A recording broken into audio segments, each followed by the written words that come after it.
Bom dia a todos e a todas.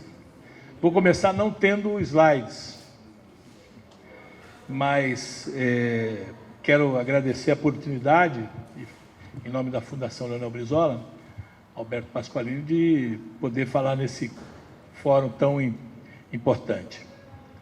Nós começamos mais ou menos dentro de toda a lógica que foi colocada até agora aqui. Primeiro, é lembrar a República Velha, Washington Luiz dizendo: questão social é questão de polícia. Então, nesse sentido, se você olhar a estratégia que está sendo tomada pelos neoliberais e agora os ultraliberais, os fascistas, é desmantelar toda a organização pública, social que tiver. Nós vamos ter um enfrentamento bravo. Por que ele dizia que era questão de política? Porque ninguém podia reivindicar nada. Então, todas as associações, organizações, sindicatos que saíssem às ruas para reivindicar, era com a polícia que ele resolvia. Isso vem também quando o Joelson coloca o primeiro slide, a abolição da escravatura. E ali começa o grave problema do Brasil, que a elite brasileira não engoliu, expulsou todos os negros, filhos de negros, à rua à sua bela sorte, e embranquiçou o Brasil importando mão de obra do exterior. E isso vem numa política necessária da escravidão para poder suprir os seus produtos, porque era agroexportador de produto quase que único, que era cana-de-açúcar, melaço de açúcar, e você tem uma elite que fica totalmente dependente do consumo e dos produtos dos países centrais. Como é que Portugal sobrevive tão pequeno? É com a escravidão, seja do índio, seja do negro, é do ouro e da cana. E isso vem vindo.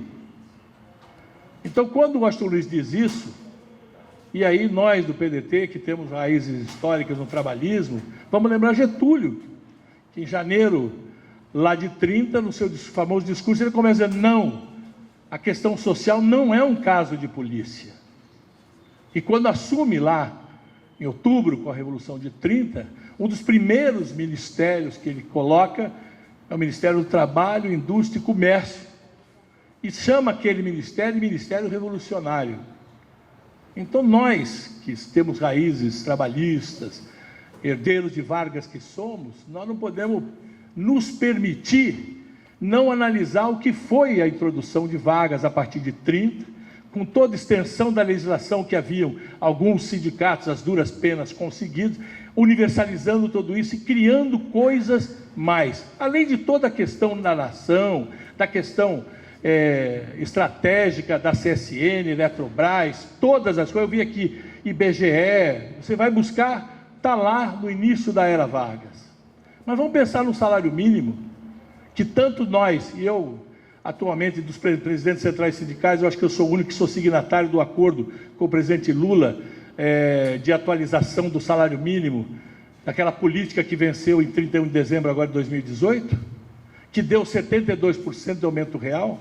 Getúlio introduz o salário mínimo, que passa a dar capacidade de poder de compra para a classe operária no Brasil, para poder ficar sendo livre do jugo desta uberização que nós temos hoje em dia. Veja você que quando ele cai em 45, né, que ele volta depois em 50, nesse período, né, todo esse período, o salário mínimo não tem atualização.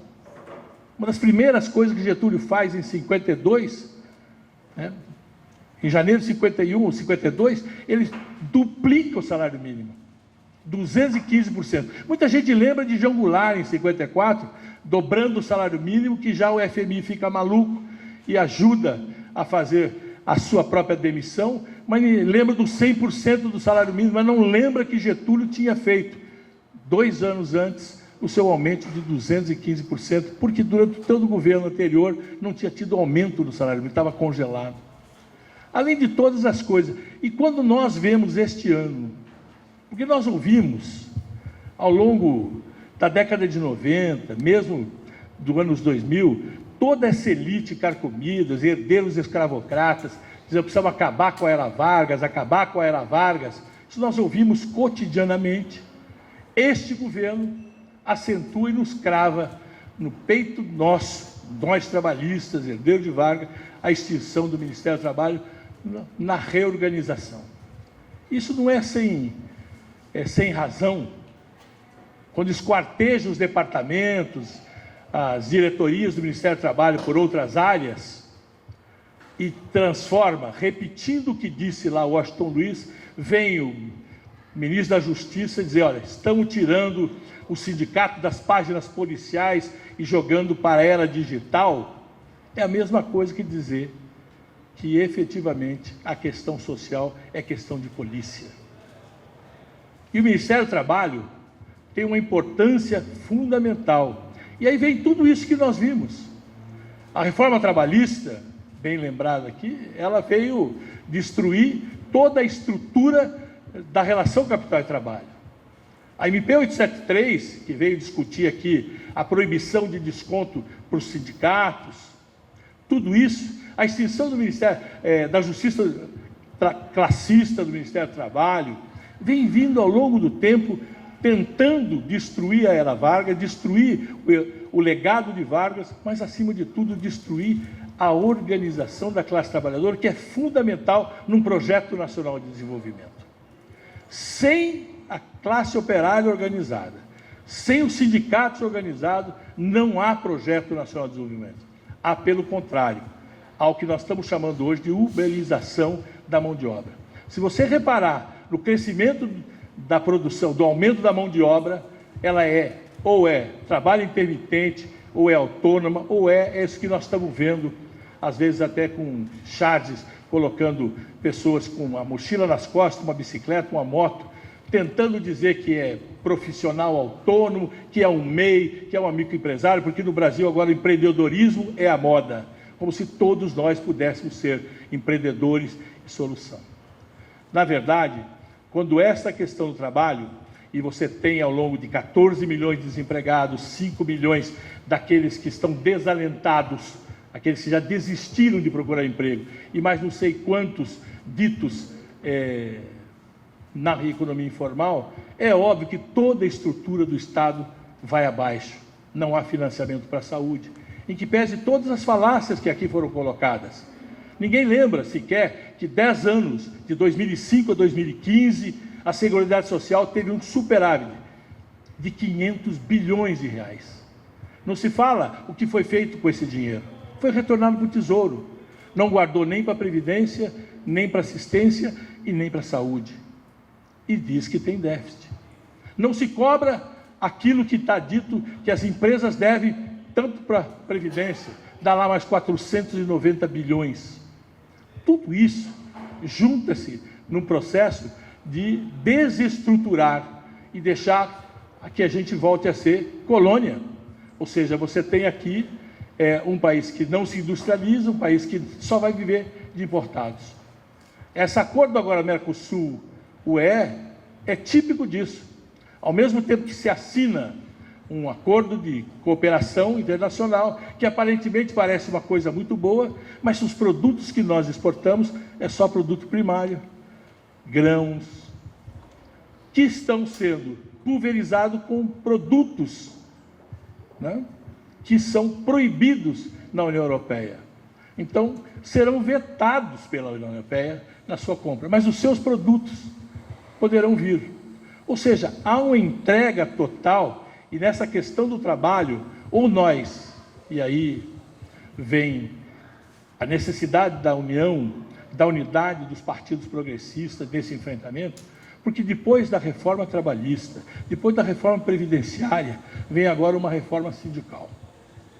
E essa reforma sindical, ela vai mexer naquilo que é de mais importante, que nasce lá em 40, 43, que é a questão da estrutura sindical brasileira, do conceito de unicidade sindical, do sistema confederativo de organização da classe operária e da contribuição de financiamento do sistema sindical. Já perdemos a Justiça do Trabalho, o juiz classista. Já perdemos a reforma trabalhista, perdemos os direitos e criação de contratos esdrúxulos, autônomo com vínculo intermitente, e tantas outras mazelas que nós estamos vendo dentro dessa coisa. Estamos sofrendo a reforma da Previdência, uma mentira que pessoas, 83% da classe operária mais pobre é que vai pagar essa conta de 1 bilhão, de 1 trilhão que querem. Vem logo em seguida também uma reforma tributária.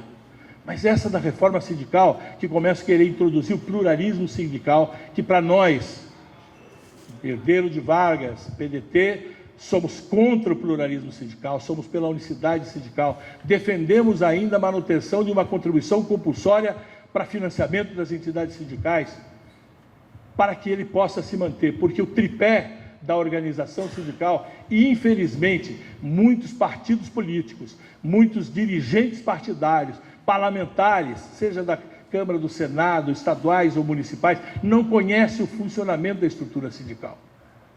Quando se colocou aqui o artigo 8º, esquece-se de colocar que esse artigo 8º, ele vem aprofundado, inclusive melhorado em 88, mas ele vem desde das primeiras constituições já da era Vargas.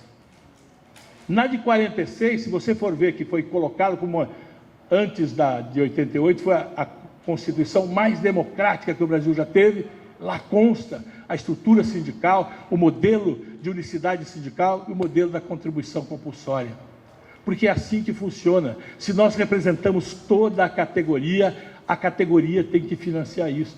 Nós não representamos trabalhadores filiados, nós não fazemos sindicatos por empresa, nós fazemos por setor, por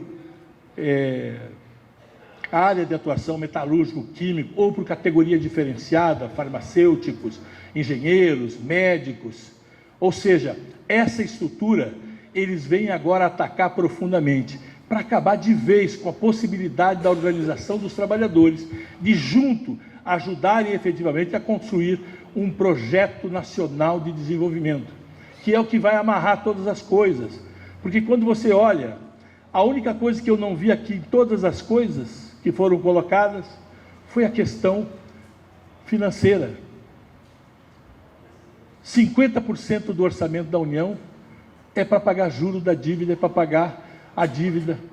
Essa questão é uma questão fundamental. Não vai ter dinheiro para a saúde, porque 50% já está carimbado, e isso a PEC 95 não bloqueia. Isso pode crescer até os 100%, que jamais vai ser bloqueado. Vai bloquear da saúde, da educação, da moradia, de todas as demais coisas sociais que o país precisa. Ou seja, agora está chegando um momento de enfrentamento que nós vamos ter no Congresso Nacional, que é imprescindível a unidade de todos os partidos progressistas, de impedindo agora também já a reforma do sistema sindical brasileiro. E já temos, infelizmente, companheiros que acham que tem que mudar, que, olha, modernizou-se o mundo, então nós não podemos continuar com alguma coisa que é da era Vargas.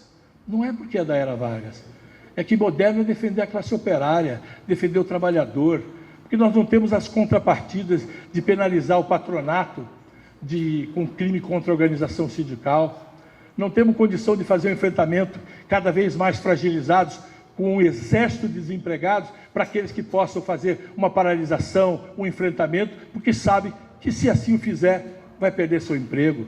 Nós temos agora as intervenções feitas no funcionalismo público que não podem mais fazer greve, ou a terceirização extensiva, não por legislação só. O Supremo Tribunal Federal disse que pode fazer a terceirização no serviço público, inclusive nas atividades PINs. Disse também agora, numa outra decisão, que o trabalho intermitente vale para qualquer atividade. É nessa barbárie que nós estamos começando a colocar o pé e nos afundando nesse lamaçal. Ou nós nos unimos, nos enfrentamos e derrotamos, ou nós vamos realmente ter um retrocesso para a República Velha, transformando o Brasil num país que vai ter que lutar novamente com todos os enfrentamentos que tivemos desde aquela época. Mas, acima de tudo, essa questão da estrutura sindical, ela é também basilar para esse enfrentamento. Então, nós vamos precisar começar a fazer alguns seminários de discutir o que é a estrutura sindical, Por que nós não temos a questão do pluralismo? Que já o funcionalismo público já sofre demais com isso, pela pulverização da sua organização. Na estrutura dita privada, o sistema é por unicidade sindical. Muita gente não sabe o que significa isso. Muitos parlamentares, e quando da reforma da Constituição em 93, Nelson Jobim, deputado federal, relator disso, abre um seminário com o movimento sindical e diz o seguinte: alcançamos o pluralismo partidário, é chegada a hora de termos também o pluralismo sindical. Quando pegamos a palavra, dissemos: deputado Jobim, quando um partido perde uma eleição numa cidade, ele espera 4 anos para fazer uma nova eleição, para disputar uma nova eleição. E quem ganhou administra aquela cidade por 4 anos. Ele não funda um novo município. Na estrutura sindical, do pluralismo sindical, a corrente política e ideológica que perder a eleição sai e diz: vou fundar um outro sindicato. E aí vai fracionando, vai fissurando e vai fragilizando cada vez mais a estrutura da organização dos trabalhadores. Por isso, essa questão do trabalho, e nós estamos com todos os números cada vez piores, e se vocês forem olhar os dados que foram apresentados aqui, algumas estatísticas, cada vez mais o que está sendo formalizado são trabalhos intermitentes, são trabalhos, terceirizações nos municípios. Quando se apresenta que não houve crescimento nos municípios e nos estados da mão de obra do serviço público, foram terceirizações que foram colocadas dentro de todo o serviço público, fragilizando, precarizando o trabalho, até porque a legislação de contratação, a Lei 8666, é preço. E todos os enfrentamentos que tivemos para cobrar nas empresas é que é o seguinte: ela dá um preço baixo, ela vai não pagar tributo, ela não vai pagar o trabalhador e vai explorar cada vez mais aquela mão de obra que está aí, como estão dizendo, com 14 milhões, que topa trabalhar a qualquer preço, a qualquer custo. Por isso, esta reunião, eu sinto que ela é bastante importante para abrir caminho, de olhar com muita seriedade a necessidade da unidade, para que a gente enfrente os acontecimentos, porque derrubou-se o Ministério do Trabalho, ninguém disse um A. Ninguém, nenhum partido, né? Nenhum deputado, nenhuma, nada. Não precisa disso. Só que esqueceram que dentro do trabalho estavam os 2 maiores fundos que o Brasil tem: Fundo de Garantia e FAT, que eles estão retalhando, desfazendo, acabando, diminuindo a participação dos trabalhadores no FGTS, para que efetivamente pudesse tomar deliberações mais fáceis. Ou seja, agora com essa distribuição de R$500, todo mundo acha interessante, vai jogar dinheiro na economia, mas não sabem que, segundo pesquisa dos 63 milhões de trabalhadores brasileiros que estão lá com o seu nome no SPC, 23% disso, a sua dívida é no máximo de R$500. É mais uma vez, para quando esse dinheiro cair na conta do trabalhador, ele quitar a sua dívida com o setor financeiro. Ou seja, tudo feito para o setor financeiro. E nada nós estamos fazendo juntos para poder interferir no sistema financeiro. Creio que é um alerta, que o trabalho, e sem mão de obra, sem salário, sem jornada de trabalho digna, decente, sem trabalho infantil, sem trabalho escravo, não há projeto nacional de desenvolvimento.